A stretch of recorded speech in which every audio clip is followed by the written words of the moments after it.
If you're an aspiring creative or you've always wanted to work in the entertainment industry or you already do, this is the podcast for you. Welcome to Call Sheet Confessions. Welcome back if you've already been here. I'm your host, Mia LePage, and this episode is a bit different. On my past 14 episodes, I've been interviewing people all across the entertainment industry, including models, actors, acting coaches, dancers, choreographers, movement directors, all the things. And this is my 15th episode. So a couple months ago in February, it was my birthday, and I had the idea to do kind of a first year in LA, first year post-grad episode about some of the things that I've learned from being out here in that post-grad journey. I get a lot of messages all the time from people back home in Philly asking me how I've been able to move out here and do what I'm doing and advice that I have. So that's what this episode is going to be about. A few life updates. Like I said, it was my birthday back in February, and not only in February was my birthday, but I also moved into a new apartment. I now have a 1-bed, 1-bath, so we have some space. But it's definitely been a lot. This year I started a 9-to-5 job. I started a podcast, and I'm moving into a new apartment, so I definitely have my hands full with a lot of things right now. This first year post-grad has been really crazy. The first year in LA was really crazy, but now I feel like I'm a little over the hump now that we're coming up on like a year and a half almost. But definitely a lot of things that I've learned, definitely a lot of crazy things that have happened that I'm looking forward to sharing with you all. And if you've ever wanted to start a business or move to LA or, take that leap of faith and apply for that dream job, I want you to take this episode and take this as a sign to do so. And here's 10 lessons that I learned from my first year in LA that will help you achieve your goals. So it is my first year post-grad, and I am adulting. So your girl has a 9-to-5 job. I work in a talent agency. I assist the founders of the company and the associate director of the company. And it's been really fun getting to learn the behind the scenes and the business side of the industry. I've always been interested in both. I've always loved being on the front of the camera, but I've also always loved everything that goes on behind the scenes. And this year I've gotten to do a lot of that in terms of working as a production assistant on a reality show, on a comedy show, and now in a talent agency. In college, I had actually interned at a talent agency, and the work that I was doing then is pretty similar to the work that I'm doing now. A big part of enjoying your job is enjoying the people that you're working with. It's like when you are in middle school or high school and I'm not a science person, I'm not a math person, but if I really had a good science teacher or a good math teacher, you want to do good, you know what I mean? Or you end up liking the subject because of how great your teachers are. And so I'm really enjoying my job so far because I really love my bosses and I really love the people that I work with. And not only do I like them as people, but I also really respect them and the work that they've done. And so I feel like I'm learning a lot and having a good time doing it. So that's been great, but it definitely does eat up a chunk of my time. And I am also starting a podcast at the same time as a 9-to-5. So how do I do that? Basically, I always say that I clock in to my 9-to-5 and then I clock out and clock into my podcast. I have an hour commute, so it really eats up my time of 8 to 6, right? So I get home, it's 6 p.m., I usually make dinner. I always joke I make 2 meals, pasta and tacos. That's all you're getting out of me.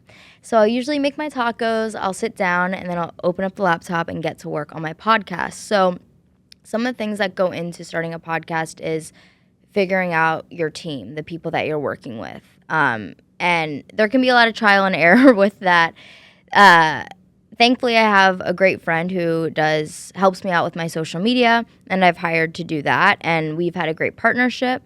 But I also started this podcast in Philadelphia before moving to LA. So I had a studio I was filming at in Philadelphia. When you take the podcast, now I'm doing it in LA, I have to find a studio out here. I have to find guests out here. I have to do a lot of research on which guests I want to have on because I'm really specific about the caliber of people that I have on this podcast and really want to stay true to talking to every single person on the call sheet. Now, a lot of my experience is my dance background. And so I want to be really particular about not only talking to people in the dance world, because this isn't a dance podcast, right? So there's a lot of time that goes into researching the guests that I want to have on and then reaching out to them. So that outreach, that telling them about the podcast, asking if it would be something they're interested in. And then you have scheduling and figuring out the times that work for them. And I try to stay ahead. And I had started off with like 4 episodes ahead, but now I'm like, every episode I film like has to get out the next week, which is not great, but I'm starting to try to like get back on track of lining up people. But life happens, things happen. You move into a new apartment, it's someone's birthday, your friend comes to stay with you, and then it kind of throws things off balance. So trying to get back on track has been a thing that I'm working on right now. Also, what goes into a podcast is the branding, figuring out the logos, talking with the graphic designer, figuring out the color scheme, and then, ordering different things, trying out tote bags, trying out water bottles, seeing what I like, and what I think people would like, and seeing kind of their feedback. So that's another part that goes into it. So like I said, I feel like I clock out of my 9 to 5 and then I clock into my podcast. So there's really no time off. I feel like I'm working from the second I wake up to the second I go to sleep.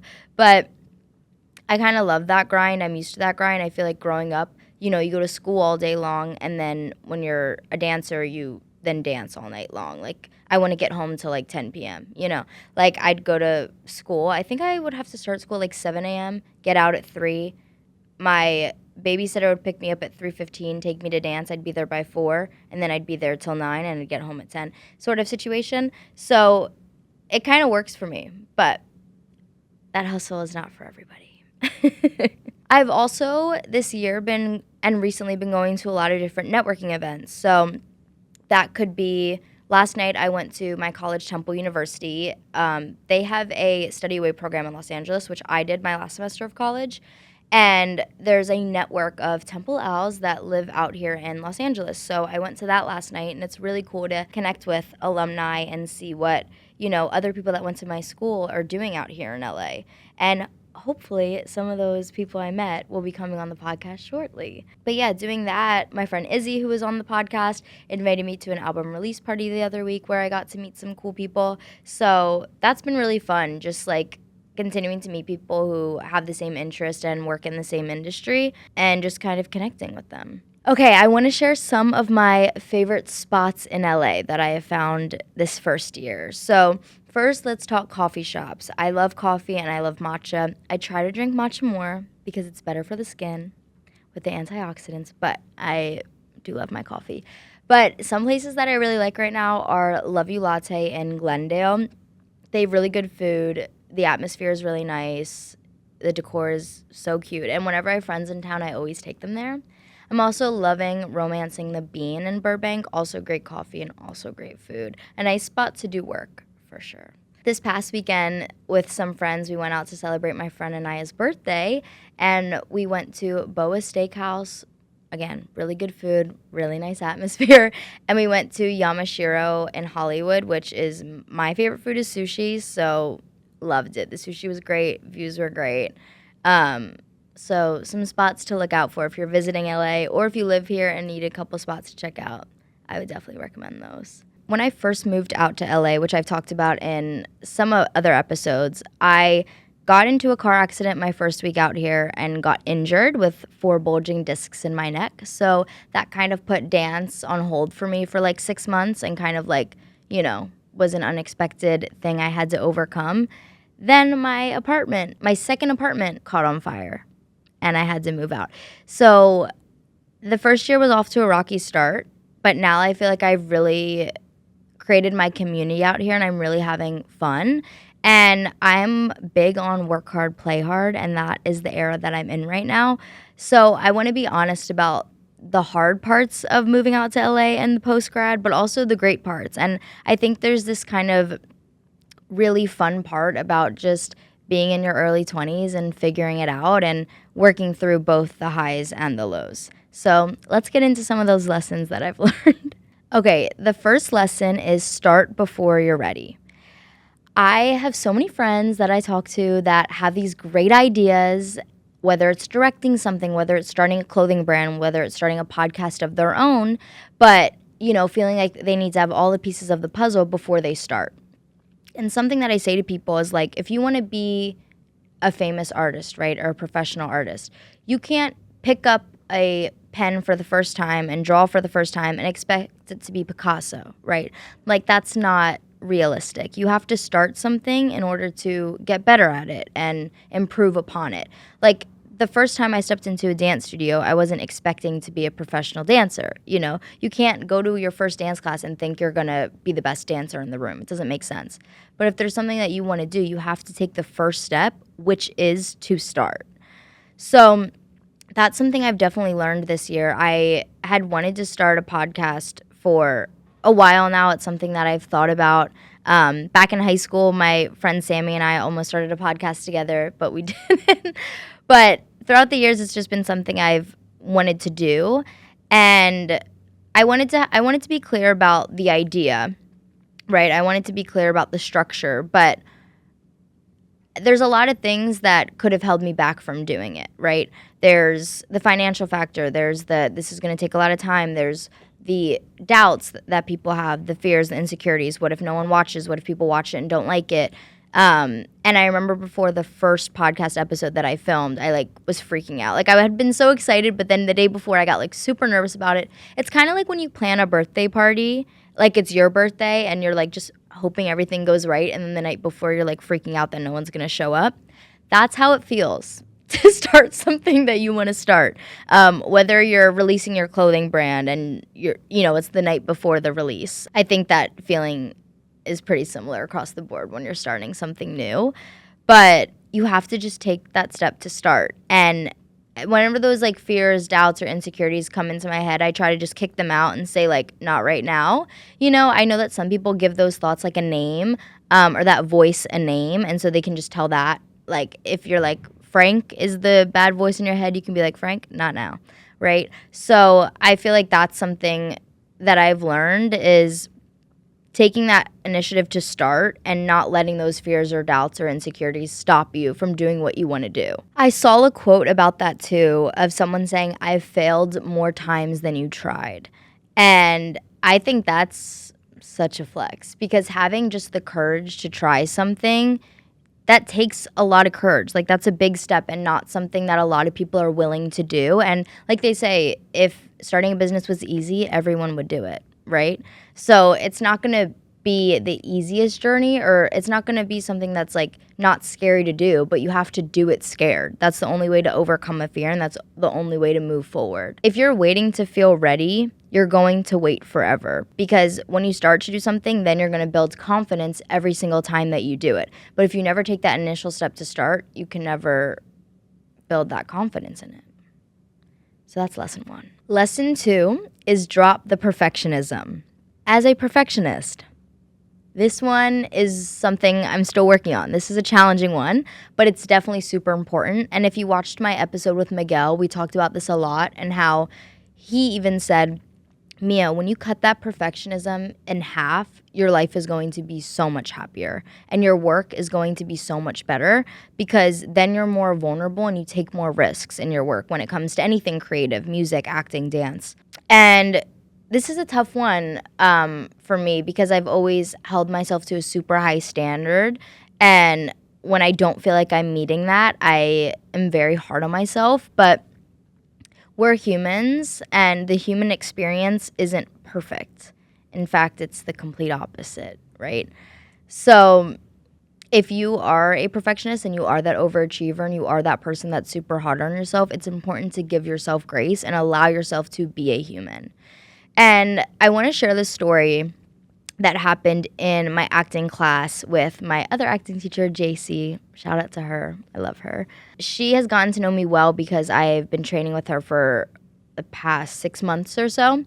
And we had a class where the monologue was a very dramatic monologue. It was about the character's mother passing away, and the character walking through the spaces that she used to see her mom walk through. And seeing that space that that person used to always be in without that person there. So it was a really deep subject matter. And I was always drawn to acting for the comedic stuff. I love watching comedies, sitcoms. Like, I'm a very comedic person myself. And so that is why I really wanted to get into acting, because I wanted to like explore that side of myself more. And I think it's something that's really fun. Now, the dramatic side, or the like having to cry on camera or that sort of thing, that I always kind of was like, yeah, it's not like, I'm more comedic. Like, that's not really my thing, kind of like brushed myself off without even trying it first. But my acting teacher said to me, like, people that are very comedic often have the most depth, in the sense that they've been through some of the hardest things, because comedy can be that outlet, that like release, making light of something really hard. And so we had to work on this monologue, and I remember this was like the second time we were working on it in this class, and I had missed the class before, the last time that we worked on it, so I hadn't had to do it. And so then this time it came around, and we were working on it again, and I already was like, ugh, this one again, like, I don't want to do this one. And the last time I had approached it of, I had kind of personalized it, of trying to picture, me and like the relationship with my mom, and kind of using my mom as a muse. But I realized that wasn't working for me, because I'm very big on manifestation, which we'll touch on later. And even just thinking like that didn't feel comfortable or safe for me, because I don't want to put that in the universe, picturing that with my mom, So I tried something different, and I thought about my friend Sarah, who passed away in high school. And she was a childhood friend of mine, and also we auditioned for the cheer team together in high school, and she was my neighbor, and we were very close, and she passed away. And I chose to use her as my muse and picture her and the fun times we had, and having sleepovers at her house and having sleepovers at my house, and like all those fun moments that we had. And I really just was picturing her in those spaces that I used to see her in. And it really started to, then I was really able to connect to the work more. So we all had to perform these, and I still was not really wanting to perform it, but my teacher pushed me to do it. And I got up on stage, and she centered me and made me like repeat multiple times and say like, I am allowed to be messy. I am allowed to be messy, which was so uncomfortable for me to say as someone who's a perfectionist. Like, saying, like, giving myself this space to be messy, like, sounds like a setup. Like, that's like not what I want to ever do, right? So she made me like repeat that, and she told me to picture my younger self, and like picture, young Mia. And she was telling me like, you're this charismatic person, you're such a leader, you're this person that like, lightens up the energy in a room, but we also know that that's not just the only side to you. You've gone through things. And again, she's gotten to know me closer, so she had me like picture my younger self and then start the piece. So I performed the monologue, and like I said, I had done the work to really envision my friend Sarah in this work, and I really saw her when I was performing it, and I actually started to cry, which was like a huge breakthrough moment for me, because doing it, I wasn't like, okay, I have to make myself cry. Like, that was never the way I went about it. I really just wanted to be true to the work, and by doing so, it just actually ended up leading to that emotion, and that like true and real emotion, which I never thought I'd be able to do, because I always just thought I was a comedic actor, right? And I do this for my class, and my teacher looks me in the eyes and is like, Mia, when you allow yourself to stop being a perfectionist and allow yourself to get messy, that is where your career in acting lies. Not only does she say that, she then goes like this and looks at me and goes, Mia, I know I meant to tell you that, because I have angels and I just felt them. And I know I meant to tell you that. So, of course, I start crying more because that whole monologue, I was picturing my friend who I believe is a guardian angel of mine now. And her saying not only that I meant to do this, but that angels told her that that's the case was really like crazy to hear, but also really reassuring. And it just strengthened the fact that when you release that perfectionism and you allow yourself to get into the nitty gritty and get into the messy and allow yourself to explore and don't put the pressure on the outcome, but instead just dive deep into the work, the outcome is much better. And the outcome comes from the work. It's like in a dance class, instead of focusing on the routine must be perfect, put as much of your energy into learning the routine during the process, and you don't have to worry about the results. I think that is something that I've realized that I struggle with is I'm so result focused. I'm very goal oriented, and so I'm always thinking about the outcome. But it's more important to think about all the work that you're putting in during the process, because once you do the work, the rest, you can let go. And that I think is challenging because when you think of letting go, it kind of sounds like letting go of control and you don't have control. But there's control in letting go because you've already done the work. And that's where your best work lies. That also showed me that as creatives, we have the opportunity and this incredible outlet to turn any pain that we've experienced and any hardships into something really beautiful. Because I've always used being comedic and being funny as my outlet for everything that I've gone through, because in elementary school and middle school, when I would share with people at school the types of things that I was going through at home and in my personal life, the looks on their face would be like frightening, and then I would feel bad because I don't want to make anyone else feel upset, right? And so then I started talking about anything that I've been through in kind of a funny way so that it's like I'm already laughing, you can laugh with me, because I don't want to make other people sad. I want to make people laugh. I want to put a smile on people's faces, right? So I think that's why comedy started to become my coping mechanism. But that moment in acting class showed me how that pain can be something beautiful when you're not just hiding behind the comedy, And that's why I fell in love with dance in the first place, is going through things, I was able to really express myself in my movement, make people laugh, make people cry, make people smile, like all types of reaction just based from my movement. And so in acting, it just gave me a new insight into like, not only can I do comedy, but I can take all the things that I've went through and make them into this really beautiful art that people connect with. Because not only did I cry during doing that scene and performing that scene for my class, but some of my classmates started to cry because they felt connected to me in that moment because the performance I was giving was authentic. So that's something that's also really cool is,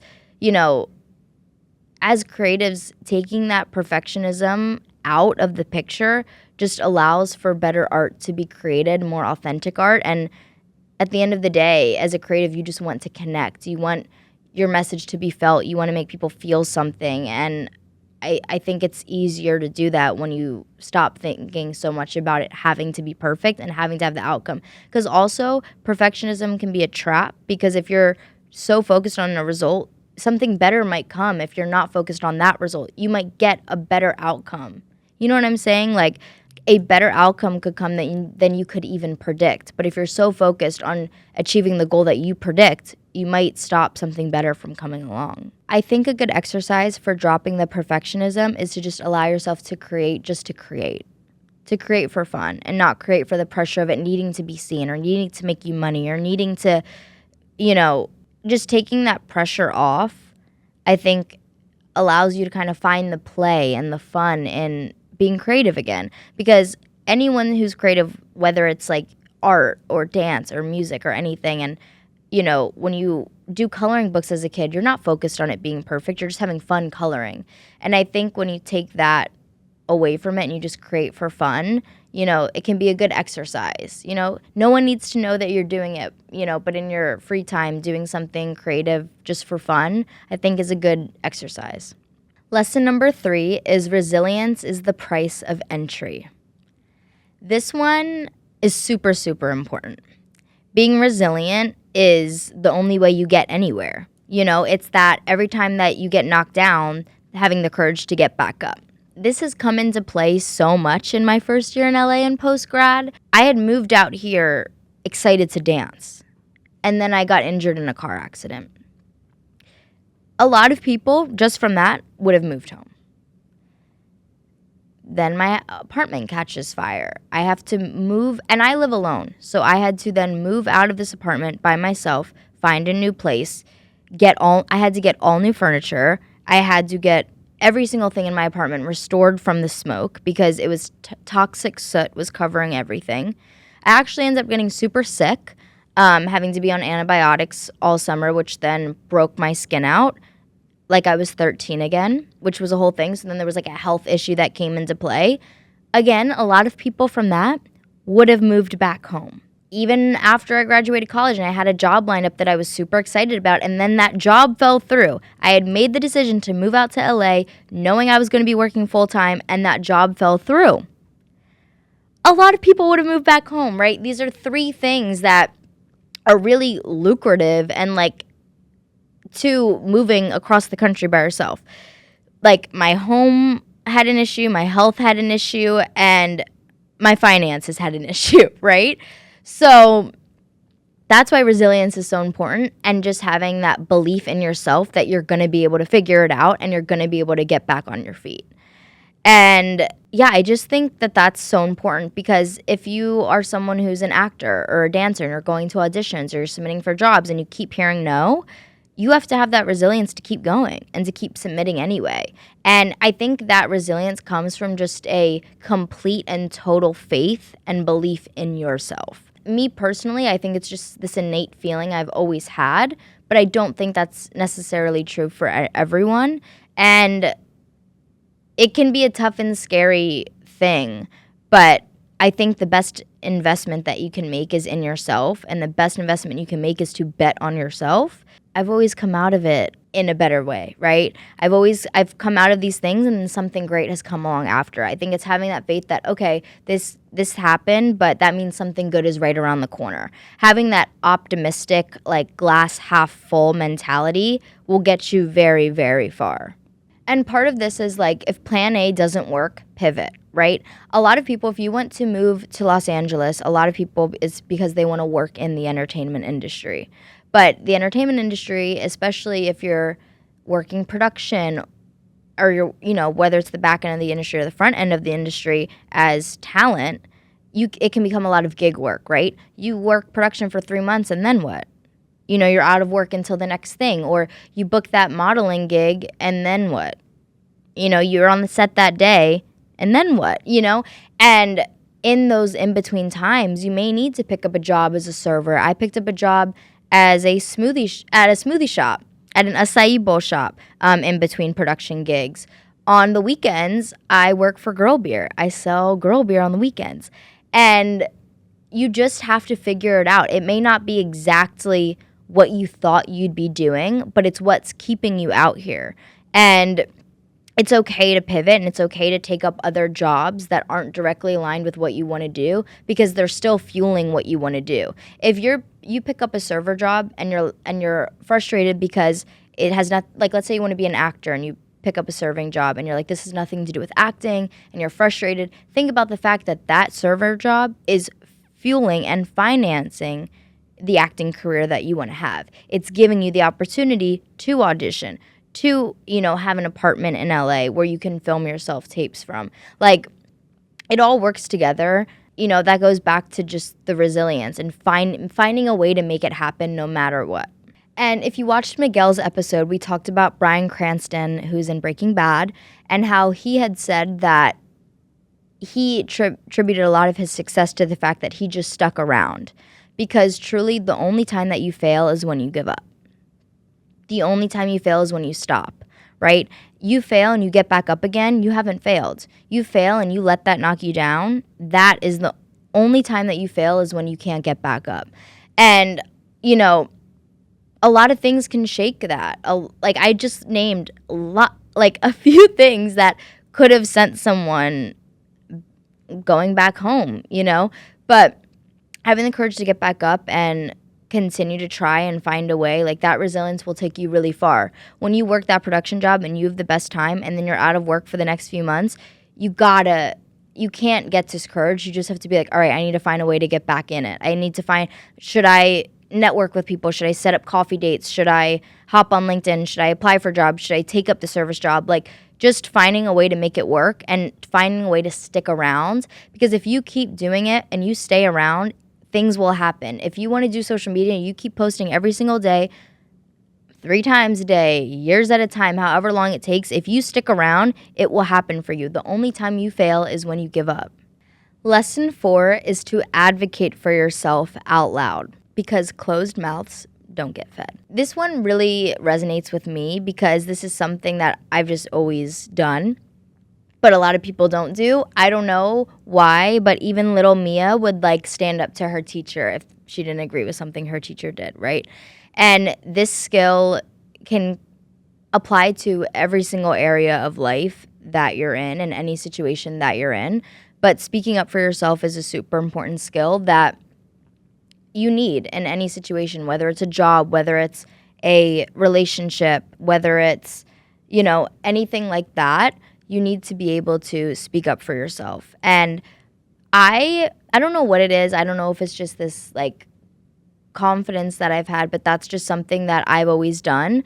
But I know it's not easy for everyone. One of my best friends, Kennedy, always says like, Mia, you're really good at that, but it's not an easy thing for a lot of people. But it's important because let's say you're at a job and you feel that you deserve a promotion, right? If you feel like you deserve a promotion and you've done the work and you know that, it's a conversation that you can have with your employer, but you choose not to have the conversation, therefore you're upset every single day because you haven't gotten promoted, it's kind of almost your fault, right? Because if you don't ask for what you want, you'll never know the answer. And the worst that someone can say is no. But when you don't ask at all, the guaranteed answer is no.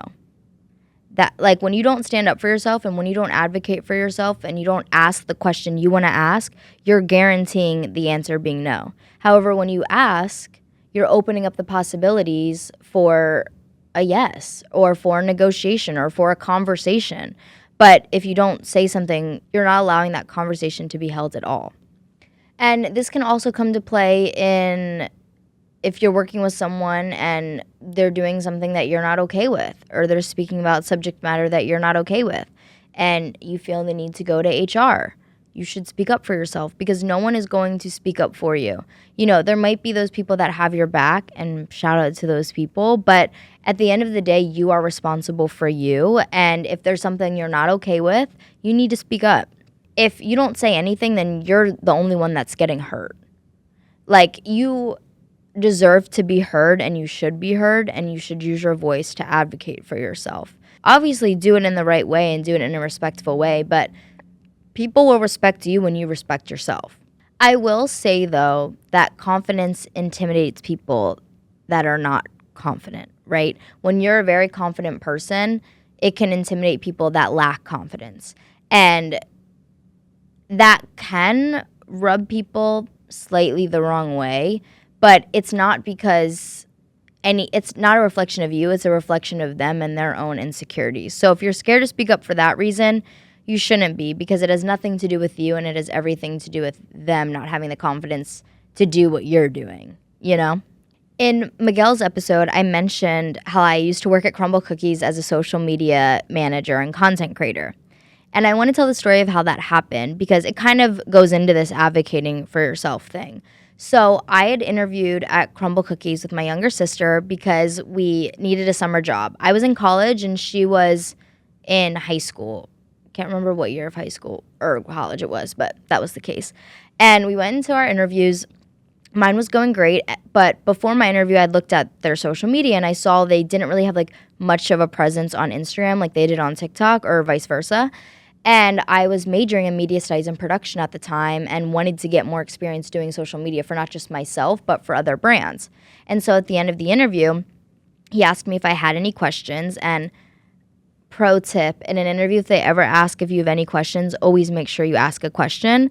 One that I will always say is, how do you like working at this job? Or what's your favorite thing about working this job? Because that can also tell you if they like their job. You know what I mean? Like, that can tell you if this is a place that you want to work based off if the person interviewing you is telling you if they like working at the company or not. You know what I mean?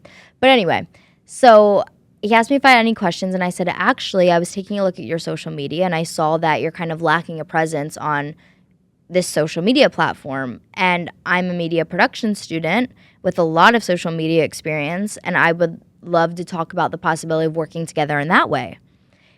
He got super excited and was like, no way, I was actually just talking to my business partner about this. And he was like, wait, I gotta call him. So he calls his business partner, and he's telling him, like, hey, I'm in an interview right now, and she's talking about social media, and I wanted to connect you.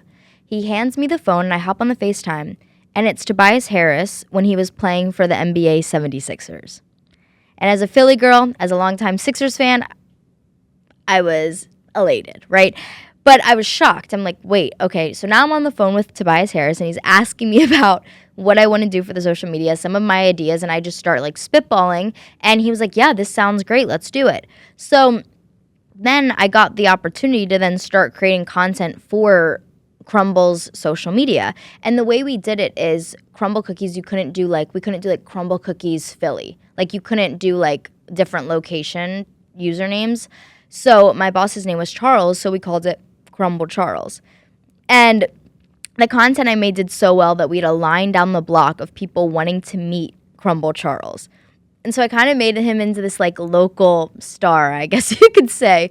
But the videos and the page did so well that then I would submit that when I was applying to internships, which is actually how then I landed my internship as the social media recruiting content intern for the University of Pennsylvania gymnastics team.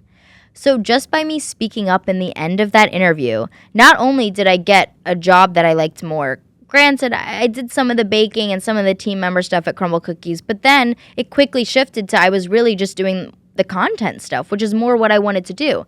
So by speaking up and like sharing my skills, I got a job I liked better. And then that work that I did at Crumble led to me getting another job, you know? So just by speaking up for yourself, you can create opportunities that you didn't even know were possible. Lesson 5 is choose your circle like your career depends on it, because it does. You are the combination of the 5 people that you spend the most time with. And with spring here, it's time to spring clean that list.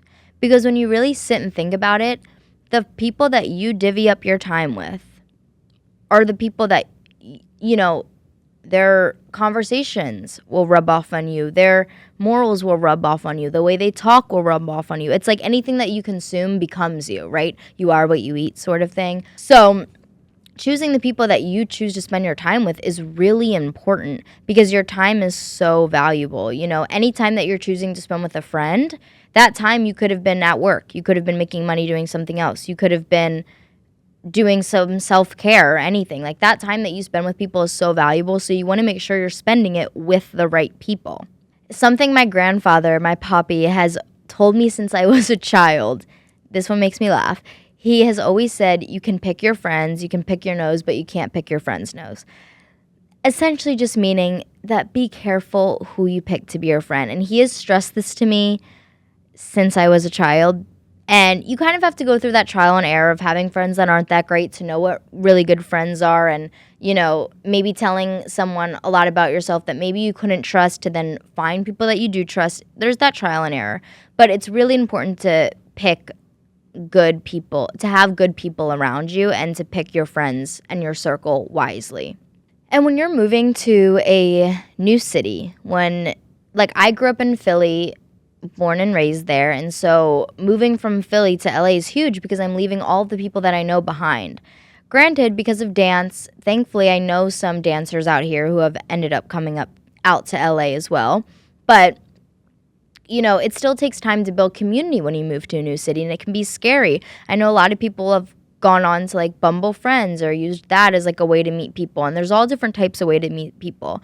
But what's worked for me is I think about shared interests. So I started taking Pilates classes because I'm really interested in Pilates. It's a great workout, especially as a dancer. There's a lot of like dance elements in it, and I think it's really good cross training for dancing. And I ended up becoming like really close friends with my Pilates instructor. So that's a friend that I made, and that was from a shared interest. Another thing is the acting class that I signed up for. The weekly, I think it's also shared interest, but consistent shared interest. So, like a Pilates class, you're seeing that person every week. An acting class, you're seeing that person weekly. And I think that helps to build that like familiarity and community. And I've met a lot of my really close friends from that acting class. And I think too, it's like, when you're growing up in school or even when you go to college with someone, you're seeing them in class each week, you're continuing to build upon that friendship. And so I think it's also important when you're making friends to put in the effort to set up plans weekly, especially in the beginning, because that's just how you continue to grow closer with someone and have it build over time. So you're not going to be best friends with someone the day you meet them, right? It takes time to build that.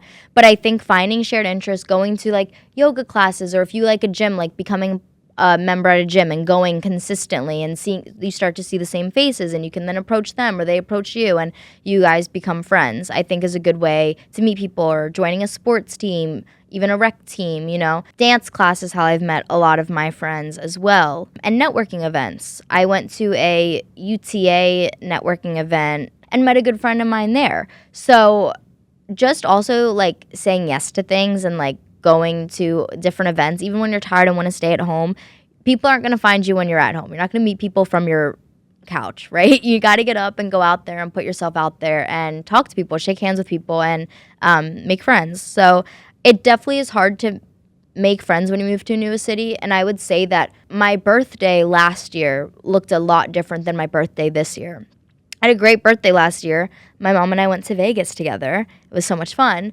But, I didn't have my community out here. That was like that was 2 months post-grad living in a new city, right? But now a year now, and I had a full table of great friends at my birthday dinner and who came out with me also on Friday night to go out to the clubs and celebrate my birthday. So it takes time, but it's possible. And it was really nice around my birthday to see, the community that I've built and the friendships that I've made. And I'm really proud of the circle that I have, and I really care about everyone in my circle very deeply. And I think, like I said, it takes that trial and error throughout the years to know what type of friends are good friends and what type of friends you don't really want to have. And I would encourage you and urge you to do some spring cleaning and think about the 5 people that you spend the most time with and the people in your circle, and evaluate if those people are really the people you want to be associated with and spending time with. Also, for my girls watching, women with strong female friendships actually live longer. So community isn't just for fun, community is about survival. If you watched my episode with Izzy, she said, I'm in the business of getting my friends paid, and my friends are in the business of getting me paid. So that's another thing that can come out of good friendships is, helping each other find work. I think some of my favorite friendships are the friends that I can talk about personal stuff with and I can talk about work stuff with, and they get both of those sides. I think that's where you find the deepest friendships, is when you can talk about and trust someone with both sides of your life, But yeah, I would just evaluate. First of all, think about who you want to be and if the people in your circle reflect the person that you want to become, because you will become the people that you spend the most time with. So for lesson 6, we're kind of building upon being careful about who's in your circle, and we're going to talk about putting yourself in the right rooms. Let's talk networking. So when you move to a new city, especially LA, especially if you want to work in entertainment, networking is huge, right? So ever since I was a kid, I've kind of just had a knack for networking. When I would go to dance competitions growing up, before I would go, I would see what dance work brands were going. I would reach out to them. I would talk about how we could collaborate. And then I'd end up meeting them at the dance convention, walking out with a free dance outfit and getting a code to give to my friends or something like that, right? And I remember one of the moms on my dance team being like, dang, Mia, you know someone everywhere that we go. And that's networking. So let's talk about it. How to go about networking, I think, is just having the intention of building genuine friendships and relationships. It's not going into it about thinking about what that person can do for you. It's more about thinking what you can do for them. It's like when you're pitching yourself to brands. If you're a content creator and you're pitching yourself to brand deals, you're not asking the brand for something. You're telling the brand what you can do for them and how you can better their business. So that's part of it, is thinking about how you can help somebody out, but also just like being a good person. I love to chat. That's why I have a podcast. I could talk forever. But I love talking to people and getting to hear about people's stories and backgrounds and people from all different walks of life. I think, when you are around all different types of people, it just makes you a more well-rounded person, if that makes sense. And so I think going into it of just thinking about making friends, because the best thing that can happen, kind of like what I was talking about with Izzy, is the best thing that can happen is you make an actual friendship, a genuine friendship with someone, and then they happen to work in your field, or you happen to be able to work on a project together, or you are directing something that they can help produce. You never know, but I think the best thing that can happen is about going about it as creating real friends, because also people will see through it if they know that you're just talking to them because you want something out of them, or you're not like serious about building that genuine friendship. And I think that actually is something that's really refreshing to people out here in LA, is when you are genuine and your authentic self, because not everyone is out here, and so I think when you do that, and I'm just going to shout out the East Coasters, because I think that's something we do well, because we're just like real ass people. But if you take that into the networking positions and just thinking about making friends, networking will be a lot less scary, because I know for some people it is. It's like, okay, do I go up and just like hand this person my business card? What if I have a good time talking with them? Like, how do I go about getting that point of contact? But I think if you just like find things in common that you bond over, and then you kind of start talking about work, and then you're like, you're working on a project, I'd love to see it. What's your Instagram? Can I check it out? Just kind of that natural networking is like, and having it be very organic is the best way to go about it. And networking doesn't just happen at industry events. It totally can. But networking can also happen at a Pilates class. It's kind of those same places that you can meet friends, you can network. And you never know who you're talking to, and it's just good to always be a nice person, because it costs 0 cents to be a nice person. And it's just better when you can actually like create those friends, especially when you're moving to a new city. Like, you don't just want fake friends. You don't just want like connections with no depth. It's so much better when you actually connect with someone who can be a friend and a business partner, right? I think I mentioned in the beginning, my friend Sammy does my social media for me. Not only is she one of my best friends, but she also is my social media manager for the podcast. How great, right? Like, that's an example of how, someone can be both. But I think it's stronger when you have that foundation of a real friendship. A little play-by-play of networking, I think, is to first show up. If you get invited to something and you're having a tired day, you just want to like sit on your couch and watch your show. That's me half the time. I'm like, I just want to sit on my couch, have my tacos, and watch my TV show.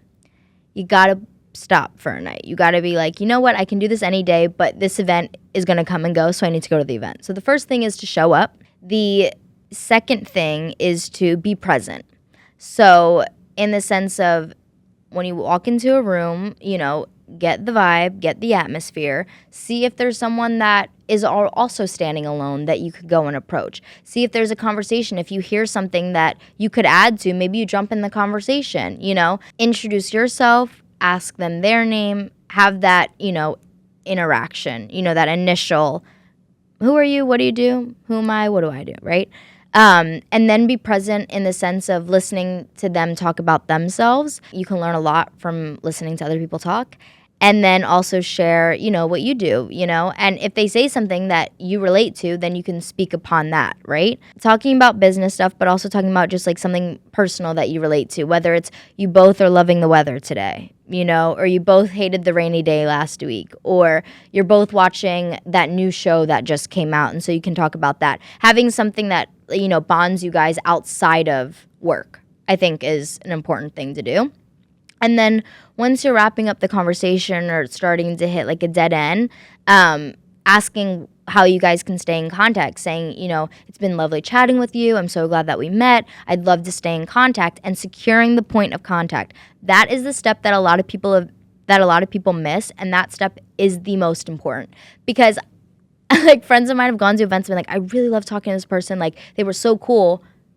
And I literally don't even know how to contact them. I don't have their Instagram. I didn't ask for their number. And then it's like, well, you might never see that person again, right? If you know you're going to connect with this person and you guys are going to work together and you've talked to, you think this could really go somewhere, definitely get a number. Like people that I met that I think they'd be a good podcast guest, yes, I tell them they can follow me on Instagram or follow the podcast Instagram, but I also give them my number so I can like contact them and we can set it up, I also have business cards.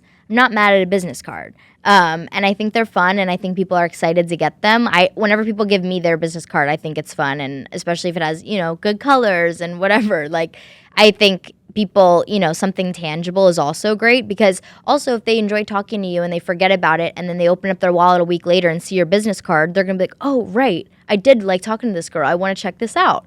So I think that is also a great thing as well. And then, tell them to have a good night and you'll talk soon, or nice meeting you and, whatever. That's my play-by-play on networking as someone who I can confidently say has a knack for it. Lastly, you don't build a network, you build relationships, and network is just what it looks like from the outside. So just going back to building real relationships with people, and then that becomes this community, becomes this network of people, but it's because you approached it from a really authentic way. Lesson 7 is your mindset is your most valuable asset. What you look for, you will find, and what you focus on will expand. So a little example that I love to give people about this is if you're in a room and someone tells you to look for the color red, you're going to look around and you're going to be like, and then I'm going to ask you, what did you see that was red? And you're going to have a list of things. This is red, the book was red, and the sticker was red, right? And then if I say, okay, what was yellow? You're going to be like, yeah, what do you mean what was yellow? You told me to look for what was red.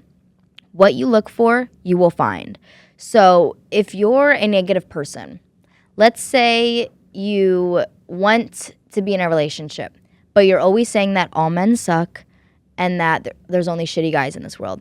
Your universe will reflect that, unfortunately. Girls, I hear you. That are watching, I hear you. Okay? But you have to have a positive mindset, because if you say that and you believe that, your universe will reflect that. If you truly believe there's only shitty men out there, you're only going to find and come across shitty men. I use this example for a lot of people that talk about money issues. If they're like, it's so hard, I'm broke, or, I'm just going to be this way, then you will be. It's like what we talked about in Miguel's episode.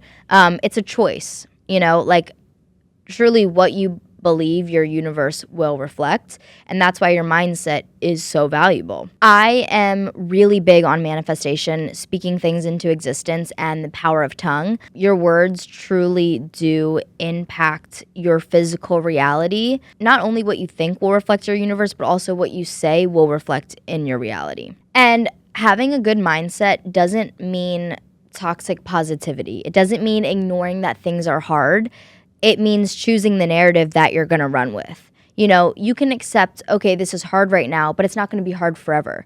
This is a hard moment, but it's going to get better. Or things are, having that positive mindset, it kind of goes back to resilience in a way of not getting stuck in the negativity. You can accept that something is challenging you at the moment or something's hard in the moment, but not that things are hard or challenging for you all of the time. And that's just going to carry you so far. Mindset is really everything, especially in this industry. You can get knocked down so quick, and you can doubt yourself so quick, and you can doubt what you're working for so quick, and, it can all fall apart. So your mindset is really what keeps you here. There's that thing of when you are trying to pursue acting in LA that you could be doing it for 7 years before your big break. 7 years of no tangible wins, right? And the only thing that's going to keep you staying around is your mindset. So your mindset is extremely, extremely valuable. you can't control what happens in your life, but you can control your mindset and you can control how you react. You can't control if something crazy happens, but you can control your reaction to it. Protect your mind, protect your time, and what you consume will become part of you. That is the programming, and that is the subconscious mind. What you listen to, what you hear, what you're around, you will become. And just being really intentional with what you say, what you believe, because it will physically manifest. And that is the truth. Lesson 8 is structuring a good work-life balance. Now, for my creatives, this probably sounds impossible because especially my entrepreneurs, you're working all the time. You're kind of trading that 9 to 5 for a 24/7 or, work at a drop of a hat. But work-life balance is real and it's so important to have. And I am big on work hard, play hard. That is how I live my life. I work very hard, but I also enjoy my time. And growing up, I was always like dance, dance, dance. Like if my friends wanted to hang out, but there was a dance class happening, I always chose dance. Dance was at the top of my priority list. And it's not bad to have your career at the top of your priority list or work at the top of your priority list. I actually do still kind of, put work up there. But I also now value my time with my friends and family a lot more.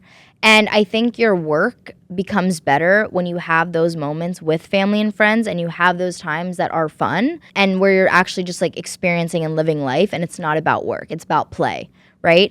And it can seem impossible and challenging, but it's real. I work a 9 to 5. I started a podcast. I'm doing those two things at once. But I also make time for, on a lunch break, I'm going to meet up with a friend. Or on the weekends, I'm going to schedule, a girls' night out or a beach day or a coffee date or, just those things where you're actually living life too. And I now feel right now the most fulfilled in my life that I ever have because I'm living a very full life. My work life is very active and my personal life is very active. And there's that nice balance, and I'm really excited about all aspects of life. And I think everything carries into each other, right? When I'm having a lot going on with work and I'm excited about it, I have a lot to talk about with my friends and family, and that's exciting. And then when I have a great time with my friends and family, I'm excited to work. Both things fuel each other, and it's hard, but I think it's really important. And something that helps me at doing that is my Google Calendar and scheduling things. If I have something going on with friends, I put it immediately into my Google Calendar, and that helps me stay organized because sometimes you do have to schedule your fun. You do have to schedule those things. Schedule breaks, schedule your self-care days, schedule your day off to do laundry and do dishes. But having a work-life balance is possible. You just need to be intentional about structuring it that way. Yeah, I'm really enjoying life right now, and I think it's important to highlight that because we are in a culture that really glorifies grind culture and hustle culture, which having hustle is great, but I think it's also important to carve out those spaces to just live life and experience life. And it's just going to make your life more enriched and fulfilling when you do that and when you carve out space for both. Lesson 9 is be yourself. Sounds easier said than done, right? But being yourself is such a superpower because no one can do you like you can do you. If you're already always kind of mimicking things that you see or wearing what you see other people wear or trying to be like somebody else, you're missing the plot entirely. Because if you don't want to be the person that's following trends, you want to be the person that creates trends. Because again, no one can do you like you can do you. And being yourself is your superpower because no one else can do that. That's something that no one else can do. People can everyone can learn how to play basketball or everyone can learn a skill, but no one can learn how to be you, And like I said, it's easier said than done. We can fall into traps of being scared to be our authentic selves or worried we're going to be judged for being our true selves. But the thing is that if someone is judging you for being yourself, let's say that someone says, she's too much, you're too much, right? That person was probably told that they were too much one too many times to where they started believing it. So now they call you that. Because people project their insecurities onto other people. Whatever they're insecure about, they will project onto you. If someone's like, oh, she's so loud, she's always talking, they have probably been told that they are too loud. and they started believing it. And so if someone gives you that sort of feedback or judgment on you, you can really just know that that's a judgment they're making about themselves, but they're too insecure to call themselves out for it, so they're going to call you out for it and try to make you feel small and try to shrink you, when really they should be doing a reality check of themselves and asking themselves questions of why you being yourself makes them uncomfortable. Because it will tell them a lot about themselves if they choose to do that and look at themselves in the mirror and see why they feel that way. And in an industry full of people trying to fit the mold, the people that break through are often the people that stop trying to fit in and start leaning into who they are. Because, like I said, that's your superpower. That's that special thing that no one else can do. Because when you are yourself, that's the most special thing that you can be. And I think the best form of self-care and self-love is to show up as your actual self. Because anytime that you hide behind something or you act not like yourself or you shrink yourself, you're kind of telling yourself that something's wrong with who you are. And every time that you allow yourself to show up fully as yourself, you're honoring yourself, respecting yourself, and loving yourself. So the best form of self-care and self-love is to be yourself, and that will take you far. When I worked on this reality show called Let's Marry Harry, I wore something sparkly to set every day. Not a lot of people wear something sparkly. And if that's not your jam, that's not your jam. But I say this to say that that's something that I do. That's something that makes me happy, is like wearing sparkly things, right? And so on the last day of when we were wrapping up, my boss came over to me with a small sparkly set from the wardrobe department and told me that she had saved it for me because they were going to like donate it. But she knew that I loved sparkly things, so she saved it for me. Now, if every day I went to set and I was scared to be myself and I was scared to wear sparkly clothing or whatever, I wouldn't have ended up walking out with this set that I love that I wore on my birthday, right? And that's like a small thing, but just an example to show you how being your authentic self can just like bring blessings into your life that you didn't even know were possible. But if you were showing up as someone who's not you, then you're not going to actually receive those blessings. You know what I mean? And it takes practice, but I encourage you to fearlessly show up as you. Lesson 10 is to let that shit go, okay?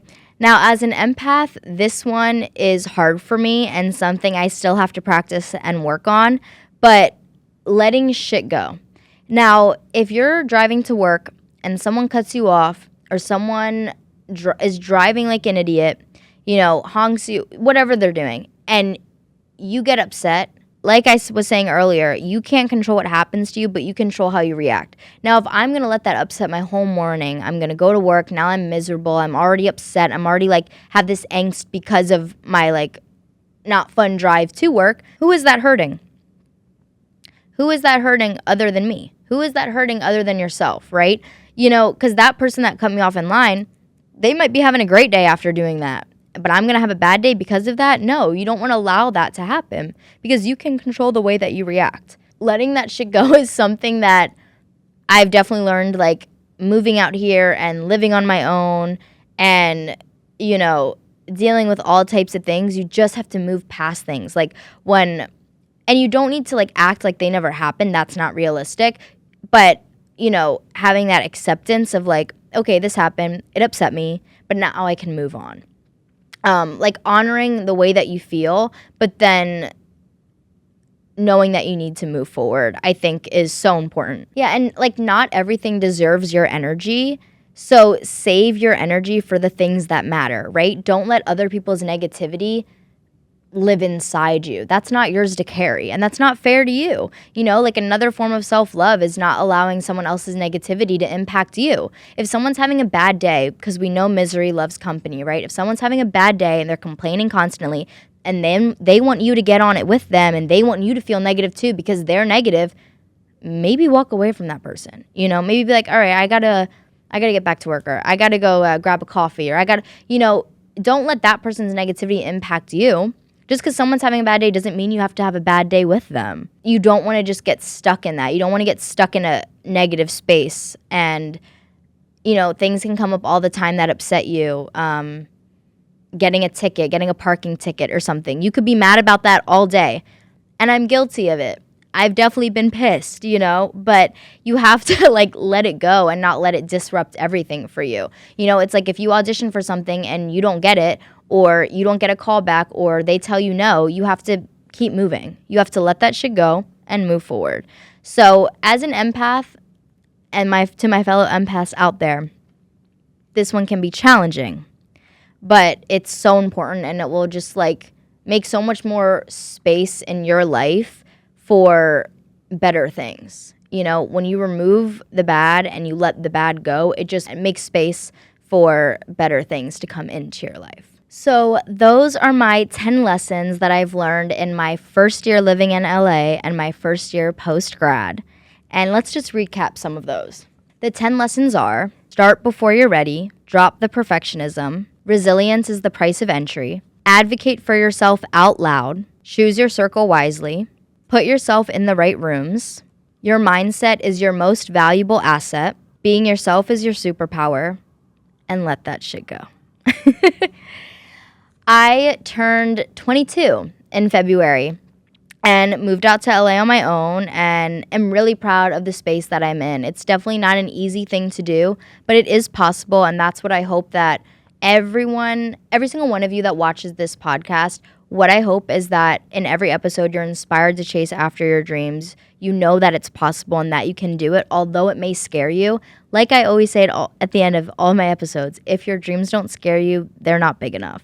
And when you reach big, when you set your expectations or your dreams even bigger than you can ever imagine, and even if you fall short of that or even fall half of that, you're already going to get farther than if you set your expectations way lower. So that's why I always encourage you to dream big. Also, everyone's journey is different. I chose to graduate high school 1 year early, and then I graduated college a semester early. So that is part in why I am where I am at 22.